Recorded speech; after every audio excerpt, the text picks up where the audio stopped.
4 দিন ধরে নিখোঁজ থাকার পর পুকুর থেকে নাবালকের দেহ উদ্ধার, এলাকায় উত্তেজনা।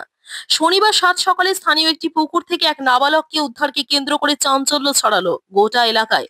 এমনই চাঞ্চল্যকর ঘটনা ঘটেছে দক্ষিণ চব্বিশ পরগনার রায়দিঘির 23-এর লাটের দত্তপাড়ায়।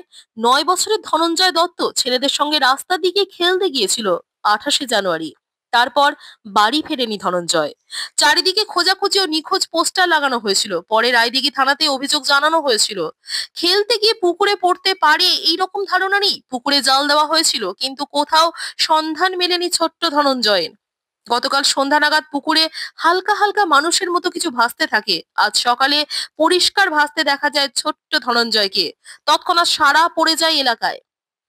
খবর যায় রায়দিঘি থানায়। রায়দিঘি থানার পুলিশ এসে ধনঞ্জয়কে পুকুর থেকে তুলে ময়না তদন্তে পাঠায়। পরিবারের অভিযোগ, কেউ তাকে মেরে ফেলে দিতে পারে। ময়না তদন্তের পর উঠে আসবে প্রকৃত মৃত্যুর কারণ। যদি শিশুটিকে খুন করা হয় তাহলে দোষীদের উপযুক্ত শাস্তির দাবি করেছে পরিবারের পক্ষ থেকে। গোটা এলাকায় শোকের ছায়া। কান্নায় ভেঙে পড়েছে শিশুটির মা ও পরিবারের লোকজন। এই বিষয়ে মৃত নাবালকের বৌদি শ্যামলী দত্ত তিনি জানান, গত 4-5 দিন ধরে নিখোঁজ ছিল ওই নাবালক। এরপর আজ অর্থাৎ শনিবার সকালে স্থানীয় একটি পুকুর থেকে ওই নাবালকের দেহ ভাসতে দেখা যায়। এরপর স্থানীয়রা খবর দেয় রায়দিঘি থানাতে। রায়দিঘি থানার পুলিশ ঘটনাস্থলে পৌঁছে মৃতদেহ উদ্ধার করে নিয়ে গেছে। আমাদের মনে হচ্ছে ওকে খুন করা হয়েছে। আমরা চাই দোষীর উপযুক্ত শাস্তি হোক। ছোট বাচ্চা যার বয়স ছিল তখন 4 বছর, তখন তার বাবা মা দিল্লি বোম্বে কাজ করতে যেয়ে আর কি তারপরে আর কোনোদিন ফেরেনি, সেখান থেকে নিখোঁজ হয়ে যায়। তখন ওর গরিব মামা ওয়াসেল আলী শাহজি এই কেসের যিনি বাদী তার কাছে থাকতো। ওর মামাও ভীষণ গরিব মানুষ আর কি, ডে লেবারের কাজ করতো। যখন 7 বছর বয়স হলো তখন তার মাসি এবং মেসো মেসো মানে আজকে এই যে কেসের আসামি, এরা নিয়ে আসে, এদের কাছে থাকে।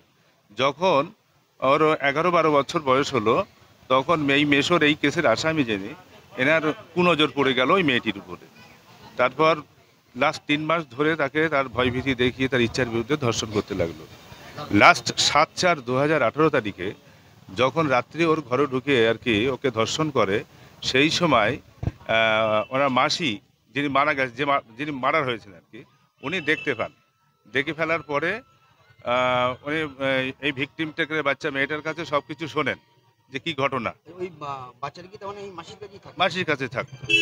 এবার তখন উনি বললেন যে হচ্ছে আমাকে ভয় দেখিয়ে এই 3 তাজমিরা বিবি, তাজমিরা বিবি, তাজমিরা বিবি, এই তাজমিরা বিবি যখন আর কি এই দেখে ফেলে এবং দেখে ফেলার পর মেয়েটির কাছে শোনে। মেয়েটি তখন পুরো ঘটনা বলে, তো এতদিন বলিসনি কেন? তখন ও জানায় যে আমাকে ভয়ভীতি দেখিয়ে আমাকে এই 3 মাস ধরে আমার মানে ধর্ষণ করেছে আর কি ইচ্ছার বিরুদ্ধে। তারপর 8/4/2008 তারিখ সকালবেলা এই আসামির সঙ্গে তাজমিরা বিবির হট অল্টারকেশন, স্বামী স্ত্রীর হট অল্টারকেশন হয়। হ্যাঁ, পরের দিন। এবং সেই দিন রাত্রিবেলা 11:45 আনুমানিক 11:45 সময় ওকে মার্ডার করে দেয়। এটা বাগজোলাতে, বাদুড়িয়া থানা বাগজোলাতে। আসামির নাম এমডি জামশেদ আলী মন্ডল।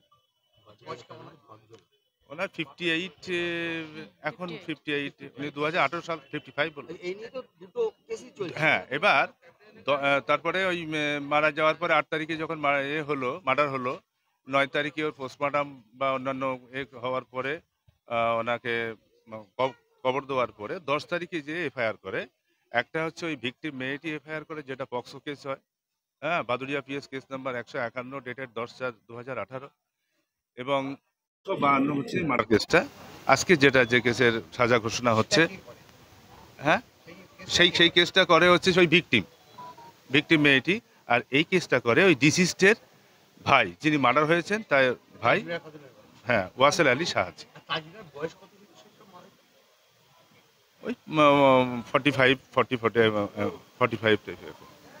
এই যে ভিকটিমের যে ভিকটিম বলছে তাজমিরার, উনি বোম্বেতে আছেন। আমি ফোন করেছিলাম, হঠাৎ করে আর্গুমেন্টের ডেটটা দিয়েছে, তো উনি বোম্বেতে আছেন। তবে সেই ভিকটিম মেয়েটি আজকে এসেছে। হ্যাঁ, কতদিন কেস চলার পর কবে শাস্তি? 2018 সালের মামলা, এটা আজকে সাজা হলো। হ্যাঁ। হ্যাঁ হ্যাঁ, আমিও তাকে বোরকা বা মুখ টুক ঢেকে নিয়ে এসেছি। ঢাকায় তো দেখলাম। হ্যাঁ হ্যাঁ, আমি ওইভাবে আসতে বলেছিলাম আর কি ওকে। হ্যাঁ হ্যাঁ হ্যাঁ। ছিল কি ঘটনাটা হয়েছিল কি আর কি সাজা চাইছে? ঘটনা হয়েছিল তখন আমার 7 বছর বয়স, তখন মামা 4 বছর যখন বয়স তখন মামাদের কাছে থাকতাম।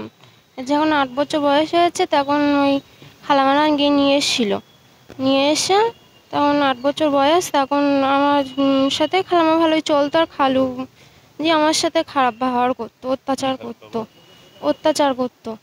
এর আগে খালামার সাথে বলে দিয়েছে, আর খালা বললে বলতো যে কি অত্যাচার করছে? ধর্ষণ করতো। কতদিন ধরে এটা হয়েছে? 3 মাস। তারপর তারপরে গিয়ে সবসময় বলতাম যে আমি খালামাকে বলে দেবো, আমার ভয় দেখাতো যে মেরে দেবো, গলায় ছুরি ধরবো, গলা টিপে ধরবো, এরকম ভয় দেখাতো। তখন ছোটো ছিলাম, অতটা ছিল না, আমি বলতাম না। এবার একদিনকে অত্যন্ত হয়েছে, এর আগে আমি খালামাকে সাথে বলে দিয়েছি, আর খালামা আমাকে এই খালামার সাথে ঝামেলা করেছে, ঝগড়া বেঁধিয়ে খালোকে মেরে দিয়েছে। মেরে দিয়ে তখন আমার বলছে তোকেও এবার মেরে দেবো। তাই কিভাবে মেরেছে? গলা টিপে মেরেছিল, ফাঁস লাগিয়ে মারিয়েছিল, ওই ফাঁস দিয়ে মেরেছিল। তোমার সঙ্গে যেটা হয়েছে সেটা তো বিচারাধীন, তুমি কি চাইছো? আমি সাজা চাইছি, কি সাজা চাইছো? ফাঁসি চাইছি আমি। এই যে উনি দোষী সাব্যস্ত হয়েছে থেকে তুমি খুশি? হ্যাঁ, আমি ফাঁসি চাইছি, আমি ওটা খুশি।